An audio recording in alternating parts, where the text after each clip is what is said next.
In this video, I will show you how to combine the incredible writing power of Claude with the design magic of Canva to create stunning presentations in just a few minutes.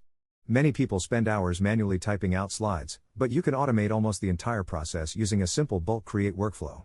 First, you need to head over to Claude and ask it to generate your outline. Use a specific prompt by telling Claude to create a certain number of slides for your specific topic.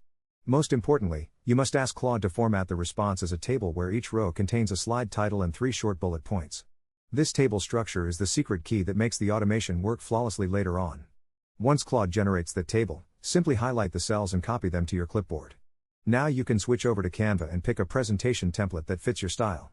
Once your project is open, look at the sidebar on the left and search for the Apps icon. Within the Apps section, find the tool called Bulk Create. When you open it, choose the option to enter data manually. A window will pop up with a spreadsheet grid, so click the Clear Table button and then paste your data directly from Claude into the cells. After you click Done, you will need to connect your data to the elements on your slide. Right-click the text box where you want the title and select Connect Data, then repeat that same step for your body text or bullet points. Finally, click the Continue button in the sidebar and hit Generate Designs. Canva will instantly create a unique slide for every single row in your table, leaving you with a full deck that only needs a few final visual touches. This method saves an incredible amount of time and ensures your content is organized and professional.